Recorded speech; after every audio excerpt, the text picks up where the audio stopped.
സ്വർണ്ണക്കൊള്ള അന്വേഷിക്കുന്ന പ്രത്യേക സംഘം ശബരിമലയിൽ പരിശോധന നടത്തുകയാണ്. പ്രഭാമണ്ഡലവും ശ്രീകോവിലിന്റെ കട്ടിളപ്പാടിയുടെ താഴ്ഭാഗവും ഇളക്കി പരിശോധിക്കുന്നു. സാമ്പിൾ ശേഖരണം ഉണ്ടാകില്ലെന്നും അറിയുന്നു.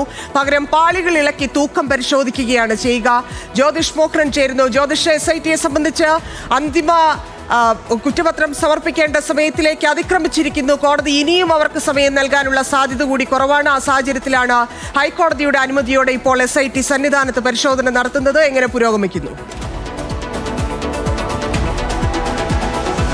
ധന്യ, SITയുടെ അതിനിർണായകമായുള്ള പരിശോധനയാണ് ഇപ്പോൾ സന്നിധാനത്ത് പുരോഗമിച്ചുകൊണ്ടിരിക്കുന്നത്. ശ്രീകോവിലിലെ ധന്യ ആമുഖത്തിൽ സൂചിപ്പിച്ച പോലെ തന്നെ ശ്രീകോവിലിലെ പ്രഭാമണ്ഡലവും അതുപോലെ തന്നെ കട്ടളപ്പാളിയുടെ മുകൾ ഭാഗത്തുള്ള ആ ഭാഗങ്ങളെല്ലാം തന്നെ ഇളക്കിയുള്ള തൂക്ക പരിശോധനയാണ് നടക്കുന്നത്. നേരത്തെ SIT അറിയിച്ചിരുന്നത് സാമ്പിൾ പരിശോധനയായിരിക്കും. അതായത് സാമ്പിൾ ഇവിടുന്ന് എടുത്തിട്ട് പോയിട്ട് ജംഷഡ്പൂർ ലാബിൽ കൊണ്ടുപോയി പരിശോധിച്ച് തിരിച്ചു കൊണ്ടുവരും.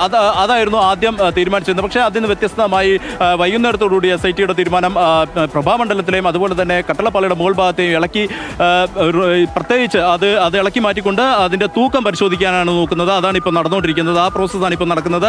ആ ഭക്തർക്ക് ഇപ്പോൾ മിഥുനമാസ പൂജകൾക്കായി ശബരിമല നട തുറന്നിട്ടുണ്ട്. ഭക്തരെല്ലാം തന്നെ എത്തുന്ന ഒരു സാഹചര്യമുണ്ട്. ഭക്തർക്കാർക്കും യാതൊരു ബുദ്ധിമുട്ടില്ലാത്ത തരത്തിലാണ് SIT സംഘം ഇപ്പോൾ ആ കട്ടിളപ്പാളികൾ മുകളിലുള്ള പ്രഭാമണ്ഡലവും ആ കട്ടിളപ്പാളിയുടെ മുകളിലുള്ള പാളികളെല്ലാം തന്നെ ഇളക്കി മാറ്റിയിരിക്കുന്നത്. ഇളക്കി മാറ്റി നേരെ കൊണ്ടുപോയി പരിശോധനയ്ക്കാണ് വിധേയമാക്കുന്നത്. തൊട്ടടുത്തുള്ള ഒരു ദേവസ്വം ബോർഡിന്റെ ഒരു മുറിയുണ്ട്. ആ മുറിയിലേക്കാണ് SIT സംഘം കൊണ്ടുപോയിരിക്കുന്നത്.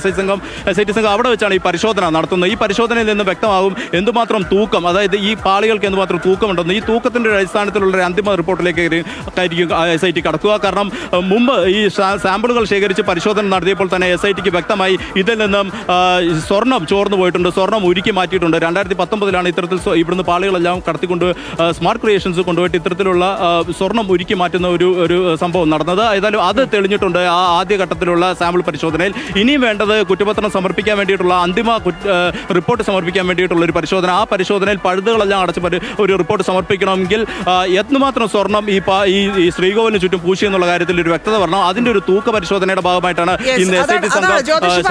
അതുകൊണ്ടാണ് അത് അത്രയും നിർണായകമായ പരിശോധനയായി മാറുന്നത്.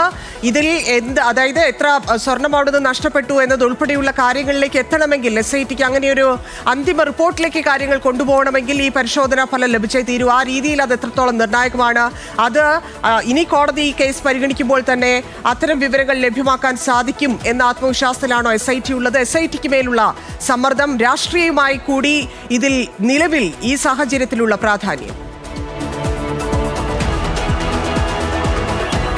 ധന്യ ഇപ്പോൾ സൂചിപ്പിച്ചതുപോലെ തന്നെ രാഷ്ട്രീയമായി ഏറെ പ്രാധാന്യമുള്ള ഒരു കേസ് തന്നെയാണ് ശബരിമല സ്വർണ്ണക്കൊള്ള. കാരണം ഈ കേസുമായി ബന്ധപ്പെട്ടിട്ട് പത്മകുമാർ അറസ്റ്റിലായതാണ്. അതുപോലെ തന്നെ CPM-മായി ബന്ധപ്പെട്ടിട്ടുള്ള പല നേതാക്കളും അന്ന് ദേവസ്വം ബോർഡിൽ ഉണ്ടായിരുന്ന പല നേതാക്കളെല്ലാം തന്നെ അറസ്റ്റിലായതാണ്. PS പ്രശാന്ത് പ്രതിക്കൂട്ടിലായ ഒരു കേസാണ്. അതുകൊണ്ട് തന്നെ SITയെ സംബന്ധിച്ച് ഇത് വളരെ നിർണായകമാണ്. കാരണം മാറി വന്ന സർക്കാരാണ്, UDF സർക്കാരാണ് ഇപ്പോൾ ഭരിക്കുന്നത്. അതുകൊണ്ട് തന്നെ SITയെ സംബന്ധിച്ച് പഴുതടച്ചൊരു അന്വേഷണമായിരിക്കും വേണ്ടത്. ഏതെങ്കിലും ഒരു ഘട്ടത്തിൽ ഈ പ്രതികൾക്ക് ഏതെങ്കിലും SITയുടെ കുറ്റപത്രം സമർപ്പിക്കുന്നതുമായി ബന്ധപ്പെട്ട് കുറ്റപത്രത്തിൽ ഏതെങ്കിലും ഒരു ആനുകൂല്യം ഉൾക്കൊണ്ടുകൊണ്ട് ഇവർക്ക് ഏതെങ്കിലും തരത്തിലുള്ള രാഷ്ട്രീയ പ്രാധാന്യം ചോദിച്ചത്. അതായത് ഭരണപക്ഷത്തിനും പ്രതിപക്ഷത്തിനും ഒരുപോലെ തലവേദനയാകുമോ ആ കുറ്റപത്രം എന്നുള്ളത് കൂടിയാണ് അറിയേണ്ടത്. കാരണം ഈ രണ്ട് പക്ഷത്തുള്ള ആളുകൾക്കും ഇതിലെ പ്രതികളുമൊക്കെ ആയിട്ടുള്ള ബന്ധം, ഇപ്പൊ പ്ലീഡർ നിയമനം ഉൾപ്പെടെയുള്ള കാര്യങ്ങളിൽ ചില കാര്യങ്ങൾ കൂടുതൽ വ്യക്തത വരുന്നതിലേക്കൊക്കെ പോകുന്നു. അത്തരത്തിലുള്ള വിവാദങ്ങൾ നടന്നുകൊണ്ടിരിക്കുന്ന സാഹചര്യത്തിലാണ് ഈ പരിശോധന നടക്കുന്നത്.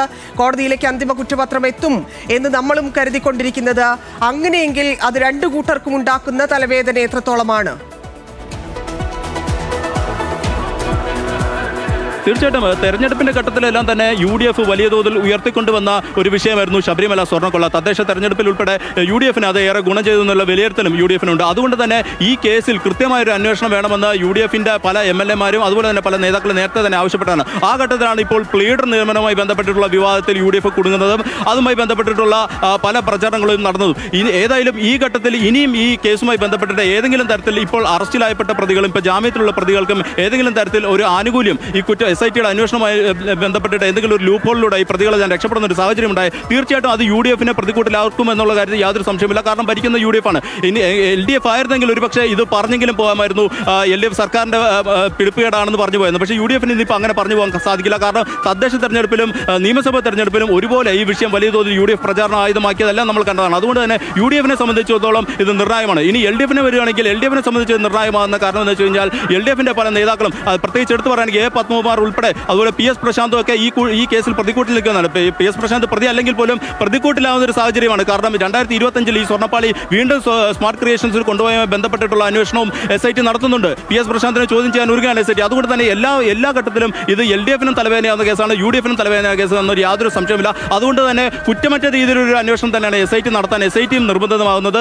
എല്ലാ തരത്തിലുള്ള പഴുതുകളെല്ലാം തന്നെ അടച്ചുകൊണ്ടുള്ള അന്വേഷണമാണ് SITയും കണക്കാക്കുന്നത്. അതുകൊണ്ട് തന്നെയാണ് ഇപ്പോൾ വീണ്ടും വന്ന് ഹൈക്കോടതി അനുമതിയോടുകൂടി തന്നെ വീണ്ടും ശബരിമല സന്നിധാനത്തെത്തി വീണ്ടും ഈ സ്വർണ്ണപ്പാളികളെല്ലാം അഴിച്ച് അതുപോലെ പ്രഭാമണ്ഡലവും അതുപോലെ തന്നെ കട്ടിലപ്പാളിയുടെ മുകളിലുള്ള ഭാഗങ്ങളെല്ലാം അഴിച്ച് തൂക്കം പരിശോധിച്ച് അതുമായെല്ലാം രേഖപ്പെടുത്തി ആദ്യം കണക്കാക്കിയ ആ സാമ്പിളുകൾ അതിന്റെ പരിശോധന ഫലവും ഇപ്പോൾ കണക്കാക്കുന്ന ആ തൂക്കത്തിന്റെ ഫലവും എല്ലാം കൂടെ ചേർത്തുകൊണ്ടൊരു അന്തിമ റിപ്പോർട്ട് ഹൈക്കോടതിയിൽ സമർപ്പിക്കണം. അതുപോലെ തന്നെ കുറ്റപത്രം ഉടൻ തന്നെ കൊല്ലം വിജിലൻസ് കോടതിയിൽ സമർപ്പിക്കണം. അത് SITയുടെ മുന്നിൽ വലിയൊരു ടാസ്ക് എന്ന് തന്നെ നമുക്ക് പറയേണ്ടി വരും.